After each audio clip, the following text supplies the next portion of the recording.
বহুত দিনৰ পৰা আপোনালোকে মোৰ বহুত নিউজ শুনি আছে, বহুত অপপ্ৰচাৰ চলি আছে।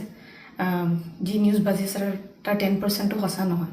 আৰু মই ইমান দিনে একো মাত মাতিব পৰা নাই, কাৰণ ইমান হেৰেছমেণ্ট, ইমান মেণ্টেল হেৰেছমেণ্ট, যোনটো কেতিয়াও মই ভাবাই নাছিলোঁ হ'ব বুলি, সেইখিনি মই পাৰ কৰিব লগা হৈছে। মেণ্টেলি প্ৰস্তুত নাছিলোঁ কোনো ধৰণৰ কথা ক'বলৈ বা কিবা ষ্টেটমেণ্ট দিবলৈ। সেইটো কাৰণে 7 দিন মই যেনে তেনে কটালোঁ, কিন্তু এতিয়া জোখতকৈ বহুত বেছি অপপ্ৰচাৰ চলিছে।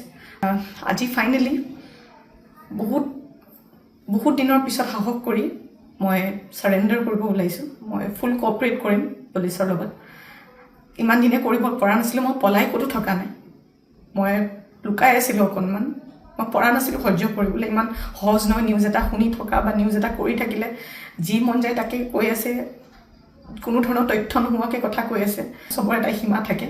সেইটো কাৰণে আজি মই ছাৰেণ্ডাৰ কৰিম, আৰু মোৰ বিশ্বাস যে তথ্য চাই ন্যায়ালয়ে ডিচিশ্যন ল'ব, আৰু মিডিয়াৰ নিউজ চাই নহয়। চ' আজি মই ছাৰেণ্ডাৰ কৰিম, আৰু মই ফুল কোঅপাৰেট কৰিম পুলিচৰ লগত। আৰু মোৰ বিশ্বাস যে যদি মোৰ সত্য হয়, মোক কোনো ধৰণৰ শাস্তি নহয়। বহুত দিনৰ পৰা আপোনালোকে মোৰ বহুত নিউজ শুনি আছে, বহুত অপপ্ৰচাৰ চলি আছে। যি নিউজ বাজি আছে তাৰ 10%ও সঁচা নহয়। আৰু মই ইমান দিনে একো মাত মাতিব পৰা নাই, কাৰণ ইমান হেৰেছমেণ্ট, ইমান মেণ্টেল হেৰেছমেণ্ট, যোনটো কেতিয়াও মই ভাবাই নাছিলোঁ হ'ব বুলি, সেইখিনি মই পাৰ কৰিব লগা হৈছে। মেণ্টেলি প্ৰস্তুত নাছিলোঁ কোনো ধৰণৰ কথা ক'বলৈ বা কিবা ষ্টেটমেণ্ট দিবলৈ।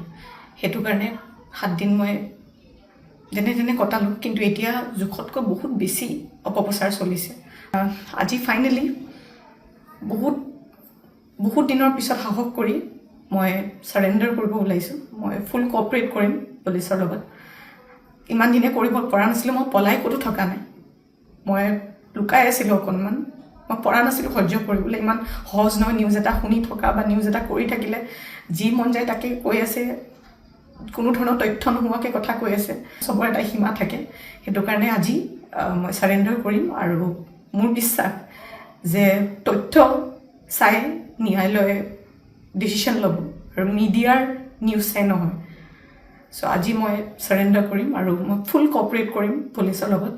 আৰু মোৰ বিশ্বাস যে যদি মোৰ সত্য হয়, মোক কোনো ধৰণৰ শাস্তি নহয়।